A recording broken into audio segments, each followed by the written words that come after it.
Vince, as you guys know, is a licensed marriage and family therapist. He's somebody who has worked in the field of autism as a therapist for many years, then became a marriage and family therapist. He's a regular here on the show, and we love Vince. Yes. Vince is just such a warm, I always feel like when you're with Vince, you're in good hands. Yes. So Vince, Here welcome he is. back. Hi, Vince.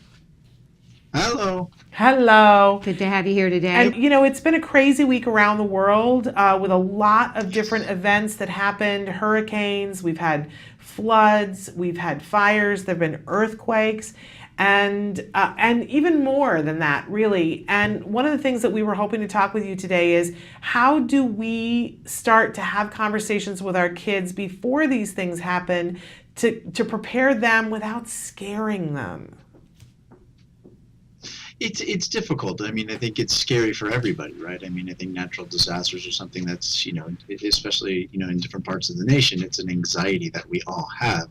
And I think that's where it comes into those prep courses, those, preparing for, events like that, so that there's somewhat of a predictability of what to do if something like that happens. So if there's an earthquake prepared kit, an earthquake prepared, escape plan, again, if you live in a fire zone, what is the escape plan then, so that we can prepare each other. Now, sitting down and going over it, reviewing it as a family, so it's more of a family affair. It's not something that's built around fear, built around anxiety. It's more, this is what we do as a family if this situation occurs.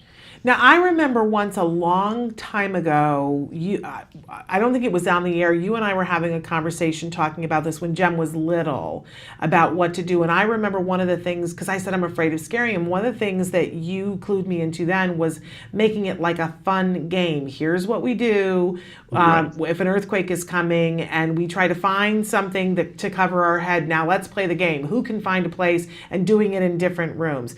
Do we just do that with the little ones, or we do that with the older ones as well? Well, I mean, I think the concept is the same. The way you do it might be a little bit different, but the idea is making it lighthearted, making it more problem solving, more something that builds a sense of confidence with them, builds a sense of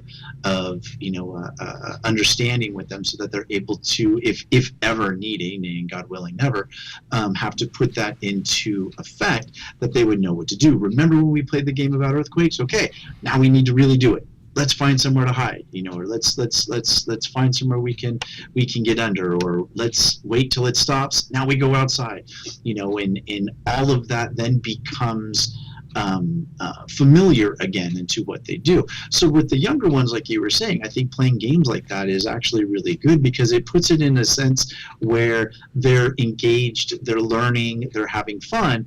There's no anxiety that's attached to it. However, if it ever needed to be implemented, then it could be resorted back to, remember that game? This is what we do. And you suggest doing this with kids whether they bring up the topic or not. I think, depending on where we're living, I mean, obviously in the East Coast with the hurricanes coming, there was plenty of time to prepare for them and to talk to them about it. I do think it's good to talk to them about things, play games, with that. It's kind of a little akin to school, how they do stop, drop, and roll. They do earthquake drills. They do fire drills throughout the year just to prepare the kids. I think it's probably a good idea as a family that those games are played at least a couple times a year, just in preparation, just in case something happens.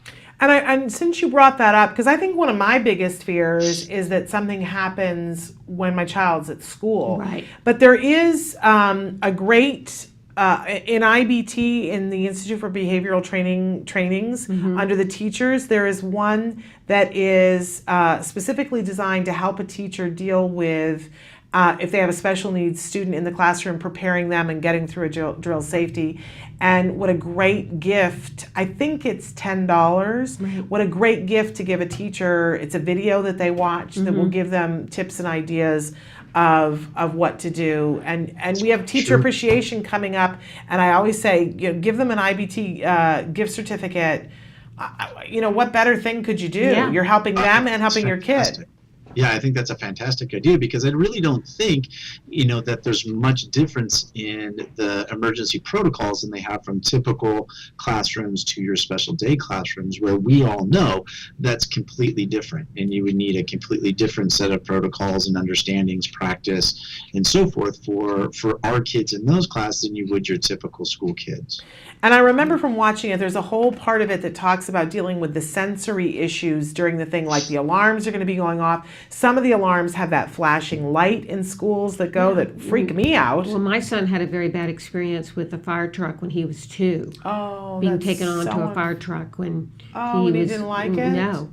Oh, that's Yeah. horrifying. Yeah, so he's always had a reaction to that. Oh dear, and because that makes me sad because that's such a fun And thing. one of the coolest things that I've seen more recently in classrooms is that they're now purchasing headphones for the classroom. So, the noise canceling earphones for kids, not necessarily for emergencies, however, they could be used in emergencies. But, when kids are overstimulated or they're starting to feel where there's an alarm going off, they're able to put their set of headphones on, which helps reduce the sensory input that they're getting. It's good to see that the schools and the field are starting to keep up with some of those sensory needs. Yeah, because Absolutely. one mistake can really scar a kid for a lifetime. Like It really did. can. It Yeah. really can.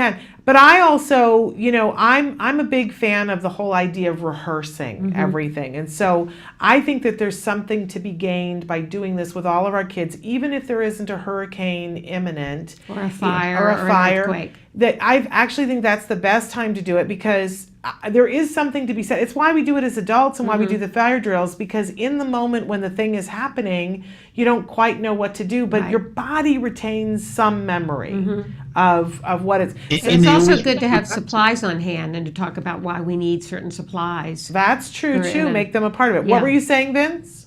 No, and I was saying, like you were saying, it's something to always refer back to. Remember when we did, Yes. this drill or this game?